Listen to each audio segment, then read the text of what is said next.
प्यारे बच्चों, संघर्षी एजुकेशन में आपका स्वागत है।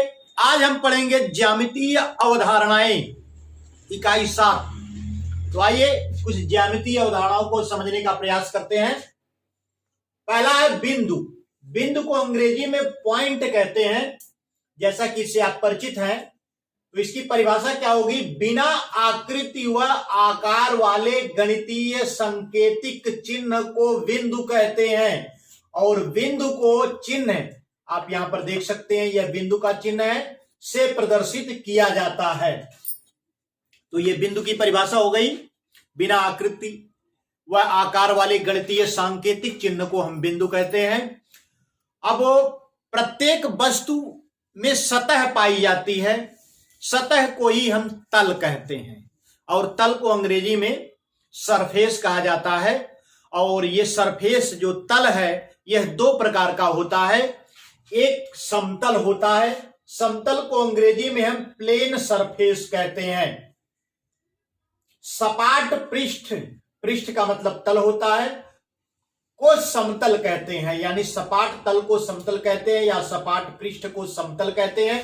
अब समतल का उदाहरण क्या है? ये ब्लैक बोर्ड क्या है? समतल है। और ये हमारा किताब का ये जो तल है समतल है, क्योंकि ये सपाट है। इधर भी आप देखेंगे तो ये समतल है। ये ज्योमेट्री बॉक्स है, देखिए इसका ये सतह क्या है? समतल है। तो हमने समतल को समझा। दूसरा क्या होता है? वक्रतल। वक्रतल को अंग्रेजी में हम कर्व्ड सरफेस कहते हैं। वक्र का मतलब होता है घुमावदार। वक्रतल का उदाहरण ये हमारा डिब्बा है। डिब्बे का आप देखिए तल क्या है? घुमावदार है। तो इसे क्या कहेंगे? वक्राकार तल कहेंगे या वक्रतल कहेंगे। और इस बोतल के तल को आप देख सकते हैं, यह क्या है? घुमावदार है, तो ये वक्रतल है।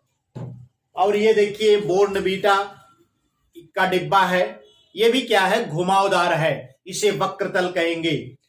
तो ये वक्रतल हो गया हमारा।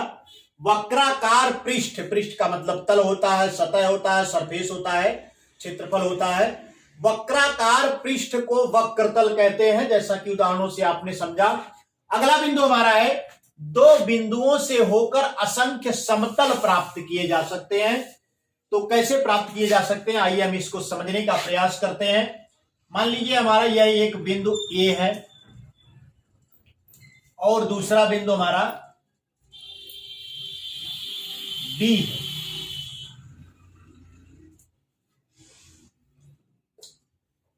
इन दोनों बिंदुओं को हम मिला देते हैं, इससे होती हुई एक रेखा खींच देते हैं।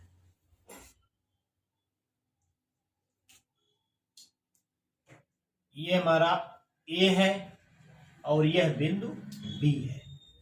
अब इनसे होकर के एक तल, एक समतल हम बना लेते हैं।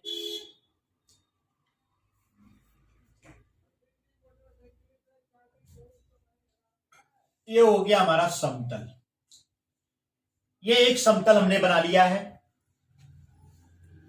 जिस पर क्या है? ए और बी बिंदु है। अब हमको ज्ञात करना है कि असंख्य समतल बनाए जा सकते हैं या प्राप्त किए जा सकते हैं। तो ये रेखा जिन बिंदुओं ए और बी बिंदुओं से होकर गई है, तो इसी रेखा को क्या हम करेंगे? ऐसे आप घुमा दीजिए, इसको चारों तरफ घुमा दीजिए, तो आपको बहुत सारे असंख्य समतल प्राप्त हो जाएंगे। अगर इस प्रकार से समझ में नहीं आता है तो हमने आपको समझाने के लिए ये देखिए बना रखा है।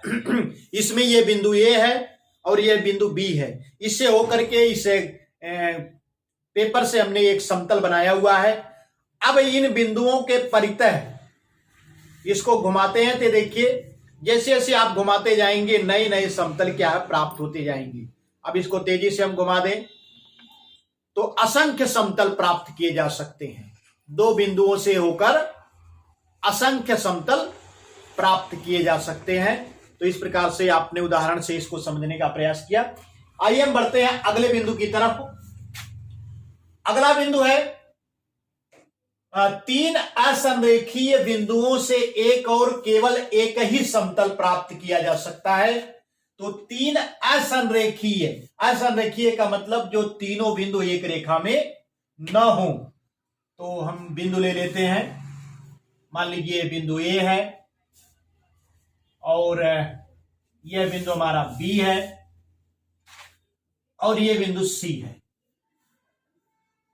तीन असंरेखीय, ये असंरेख हो गए क्योंकि ये कहीं रेखा में नहीं है, तो इनको आप मिला दीजिए।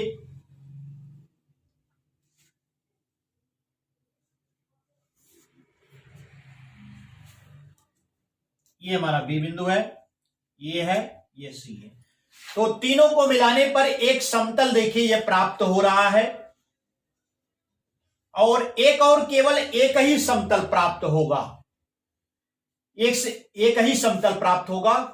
और जो क्रिया हमने यहां पर दो बिंदुओं पर की थी वो इस पर नहीं की जा सकती है, क्योंकि जैसे ही घुमाने का प्रयास करेंगे तो ये बी बिंदु यानी तीसरा, दो बिंदुओं के परितय अगर घुमाएंगे तो तीसरे बिंदु की पोजीशन बदलती जाएगी, जिससे हम ये क्रिया जो है इसके परितय नहीं घुमा सकते। और इसमें क्या है, तीन बिंदु, इसीलिए कहा जाता है तीन बिंदुओं से होकर एक और केवल एक ही समतल प्राप्त किया जा सकता है या खींचा जा सकता है। आइए हम बढ़ते हैं कुछ अन्य महत्वपूर्ण बिंदुओं की तरफ। बच्चों अगला बिंदु है समतल के गुण। तो समतल के गुण में पहला गुण है समतल में एक बिंदु से जाने वाली असंख्य रेखाएं खींची जा सकती हैं। तो मान लीजिए कि समतल में एक बिंदु हमारा है, अब हमें यह सिद्ध करना है कि इस बिंदु से जाने वाली असंख्य रेखाएं खींची जा सकती हैं। तो आइए हम खींच कर देख सकते हैं। ये हमने एक रेखा खींच लिया, ये हो गई,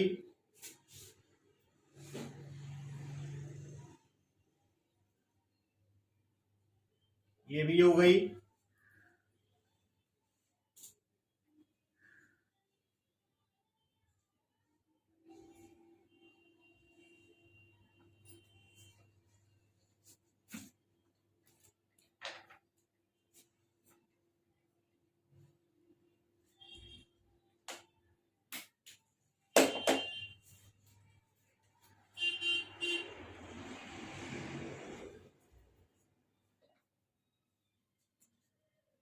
तो इस प्रकार से आप देख सकते हैं कि किसी समतल में किसी एक बिंदु से होकर अनंत रेखाएं, असंख्य रेखाएं हम खींच सकते हैं।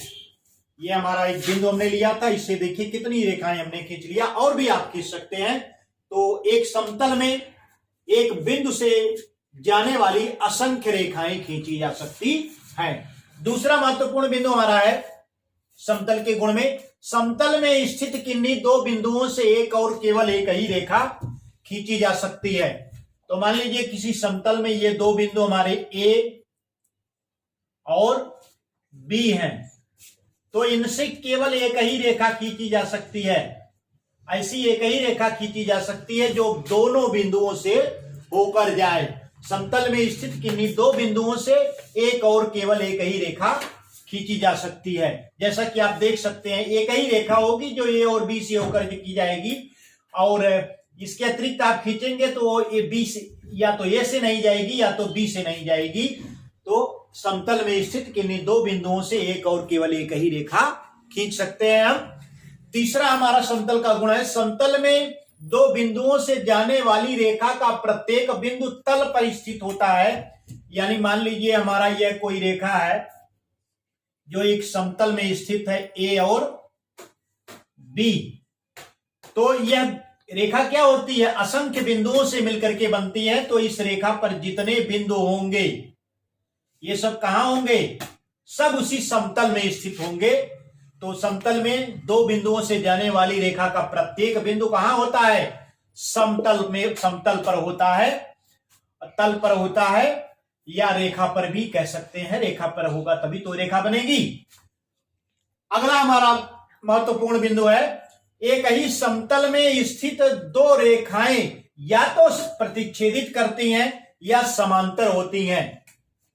तो मान लीजिए एक समतल में दो रेखाएं हैं, तो या तो वो एक दूसरे को प्रतिच्छेदित करेंगी, जैसे ए बी, और दूसरी रेखा हमारी है सी डी।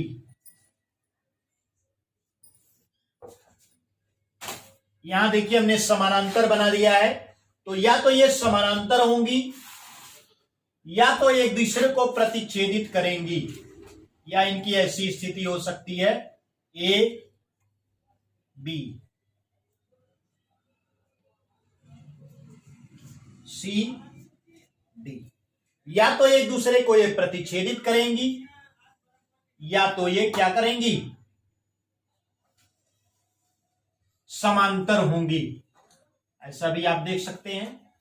तो एक ही तल में अगर रेखाएं स्थित हैं तो दोनों रेखाएं या तो एक दूसरे को प्रतिच्छेदित करेंगी या तो एक दूसरे के समानांतर होंगी या समानांतर पर होंगी।